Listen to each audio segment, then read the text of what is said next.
लालपुर, एक ऐसा गांव जहां अब कोई नहीं रहता, क्योंकि वहां 3 आत्माएं अब भी भटक रही हैं। अदिति अपने खोए भाई को खोजने आई थी, पर उसे नहीं पता था इस बार जंगल उसी का नाम लिखने वाला है। लालपुर गांव में अब कोई नहीं रहता था, लेकिन उसकी कहानियां दूर दूर तक फैल चुकी थी।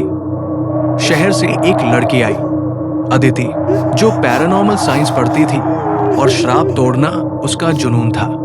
उसका भाई आरव 2 महीने पहले उसी गांव में लापता हुआ था। उसे सिर्फ उसका कैमरा मिला था, जिसमें डैनियल, सिया की आत्माएं दिखी। अदिति ने फैसला किया, मैं उस गांव की सच्चाई सामने लाऊंगी, चाहे कुछ भी हो। अदिति जब गांव के पास पहुंची, जंगल अपने आप शांत हो गया, जैसे सारा वातावरण उसका इंतजार कर रहा हो। अचानक पेड़ों के बीच हवा में शब्द उभरे, वापस जा, नहीं तो तू भी यही रह जाएगी।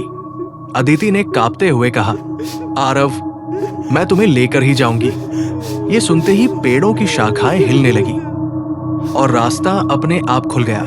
रात होते ही मंदिर के सामने अदिति को 3 परछाइयां दिखी। पहला डैनियल, दूसरी सिया, तीसरा उसका भाई आरव, अब एक आत्मा। आरव ने उदास आवाज में कहा, अदिति, वापस जाओ। अदिति रो पड़ी, तुम लोग बुरे नहीं थे, फिर बदला क्यों ले रहे हो? सिया आगे आई, हमने बदला नहीं लिया, दर्द लिया है, और ये दर्द तब तक नहीं मिटेगा जब तक सच सामने नहीं आता। अदिति ने पूछा, कौन सा सच? तभी डैनियल ने धीरे से कहा, हमें कबीले ने नहीं, किसी और ने मारा था। अदिति चौंक गई। डैनियल बोला, हमारे कबीले वाले सिर्फ हमें गांव से निकालना चाहते थे, लेकिन किसी ने जानबूझकर हमें मारकर इसे ईस्ट का मामला बना दिया। सिया ने एक पुराना नाम लिया, वही जिसने मंदिर की जमीन हड़पनी थी। सरपंच रघुवीर की मौत हुई थी, लेकिन असल सच ये था कि वही दोनों को जंगल में घसीट कर ले गया और भीड़ को भड़का दिया। डैनियल की आंखें लाल हो गई और बताया कि वो सिर्फ हमारी मौत नहीं चाहता था, वो गांव का पूरा जंगल चाहता था। सच्चाई सुनकर अदिति के पैरों तले जमीन खिसक गई। अचानक हवा ठंडी हो गई, पूरे मंदिर का दरवाजा अपने आप बंद हो गया, दीवारें काली होने लगी। कहां से एक भयानक भारी आवाज गूंजी, मेरी सच्चाई कभी सामने नहीं आएगी। धुआं इकट्ठा होकर एक बड़ा काला साया बना। वो था सरपंच रघुवीर की दुष्ट आत्मा, जो मौत के बाद भी जंगल पर कब्जा चाहती थी। उसने डैनियल, सिया की तरफ देखते हुए कहा, तुम दोनों की मौत से गांव खाली हुआ और जंगल मेरा बन गया।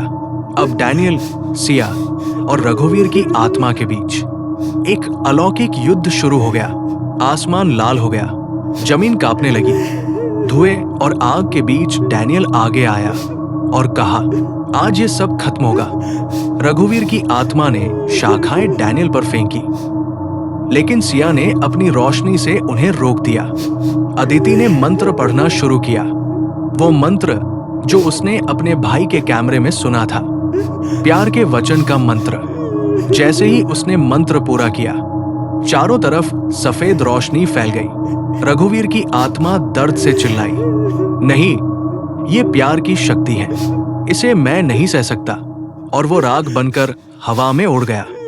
रोशनी शांत हुई। डैनियल और सिया के चेहरों पर पहली बार मुस्कान आई। सिया ने अदिति को गले लगाकर कहा, तुमने हमें बदला नहीं, न्याय दिया है। डैनियल बोला, अब हमारा श्राप खत्म हो गया। आरव की आत्मा भी पास आई और बोला, बहन, अब मैं आजाद हूं। धीरे धीरे तीनों आत्माएं सफेद प्रकाश में बदलने लगी। आखिरी आवाज जो अदिति ने सुनी, जहां सच होता है वहां श्राप नहीं टिकता। तीनों आत्माएं हवा में विलीन हो गई। गांव के पेड़ फिर से हरे होने लगे। हवा हल्की हो गई। अदिति गांव से बाहर निकली। सूरज उग रहा था, लेकिन जैसे ही उसने जंगल का रास्ता पार किया, उसे पीछे से एक फुसफुसाहट सुनाई दी। कहानी अभी खत्म नहीं हुई। वो मुड़ी और देखा, जंगल की मिट्टी पर एक नया नाम खुद रहा था, अदिति।